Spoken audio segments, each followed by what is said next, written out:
Black Christmas, du haut de son année 1974, serait le premier slasher du nom, même si en soi le Psychose d'Hitchcock pourrait avoir ce titre. Mais c'est bien le film de Bob Clark qui va instaurer tout un tas de codes qui seront plus ou moins repris par la suite, allant de la vision du tueur en subjectif au meurtre de femmes, en passant par la thématique liée à la jeunesse, sans oublier bien sûr la période de Noël, créant un décalage de ton immédiat. Avec un film comme Black Christmas, on se rend vite compte du gap d'inspiration qui sépare notre génération de celle des années 70. À l'heure où le cinéma de genre n'est peuplé que par des bobines bas de gamme, que les fonds de tiroir de certains studios produisent pour meubler les soifs de violence adolescents, se contentant d'un peu de nibar et d'un fond proche de zéro, il faut se lever de bonne heure pour trouver une once de proposition dans des films horrifiques modernes. Et pourtant, quand le cinoche du genre est pris à bras le corps, un artisan soucieux du résultat par des idées pas trop connes, eh bien le résultat est sans appel. Malsain, inventif, généreux et terriblement dérangeant. Black Christmas en est la preuve sur Bobine. Malgré ses imperfections et quelques ficelles scénaristiques aussi grosses qu'un bout d'amarrage, il est habillé par une volonté propre de quelque chose de nouveau, de transcender un matériau qui n'existait alors que partiellement, par des idées fraîches et un sens de la mise en scène évident. À la surenchère visuelle qui habitera Saw 25, Bob Clark opposait une science de l'épouvante qui inspira les plus grands. Carpenter et son Halloween, quelques années plus tard notamment. Caméra à l'épaule souvent pour des plans en vue subjective langoureusement flippants qui rappellent les meilleurs giallo. La meilleure scène, un meurtre perpétré avec une licorne en verre, est directement inspiré du genre. Une obscurité envahissante et une demeure inquiétante dont chaque recoin peut cacher un psychopathe au langage fleuri, qui fait palpiter la pompe sanguine d'un certain nombre de pépettes au charme avantageuse. Il n'en faut pas plus pour générer le stress nécessaire pour magnétiser donc nos yeux à l'écran.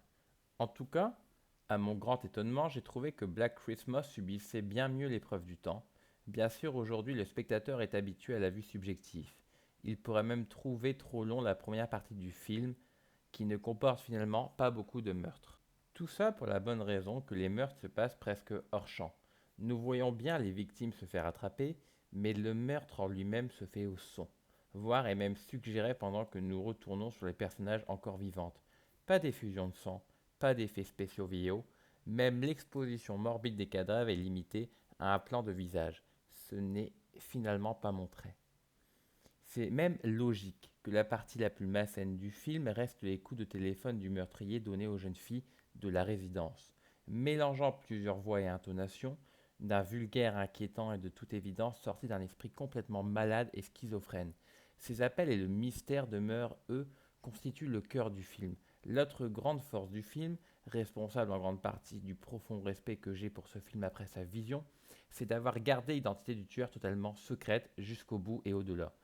Tout au plus verrons-nous un œil de lui, plan terrifiant grâce à un formidable jeu d'ombre et de vue subjective bien sûr. Ainsi, comme je le disais, le dernier plan du film est en cela absolument terrifiant, car uniquement composé d'ombre et de sons trompeurs balayés par un long travelling.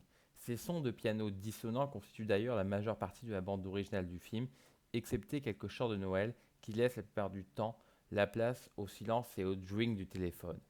Mais si Blobcart remporte autant adhésion avec Black Christmas, c'est aussi parce que les personnages ne manquent pas de densité, parce qu'ils ne sont pas réduits à la simple expression de leur poitrine. Ils ont des choses à dire ou tout simplement un élément comique à apporter.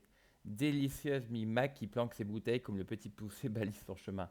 L'héroïne est une femme de tempérament qui ne réagit pas comme une huître cherchant la mer, et dont le caractère est défini par une storyline intéressante.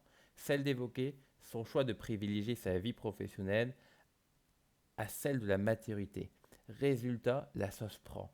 Et quand la pauvre âme se fait malmener en fin de bobine, on est à 300% impliqué. Cet enfoiré qui monopolise les lignes téléphoniques et trucide à l'occasion, il est temps qu'il se fasse éclater. Et encore une fois, je vais insister sur cette fin. Bob Clark surprend son petit monde en proposant une fin à milieu de celle qu'on pouvait s'attendre. Frustrante, irritante, même elle laisse en suspens un certain nombre de questionnements, et même si elle implique la grosse ficelle du film, celle que j'ai du mal à avaler personnellement, est-ce trop difficile d'aller vérifier un grenier s'il vous plaît, elle témoigne d'une liberté de ton absolue qui lui permet de s'inscrire dans les mémoires de façon immédiate. Black Christmas est l'un des précurseurs du slasher, tel qu'on le connaît aujourd'hui. l'un des premiers à avoir imaginé une recette efficace qui a depuis été détournée, malmenée, mais rarement digérée. L'une des pierres fondatrices d'un genre qui file la banane lorsqu'il est maîtrisé, ni trop con, ni trop intelligemment, qui parvient à passer les années haut la main malgré son imagerie et sa mise en scène saut 70.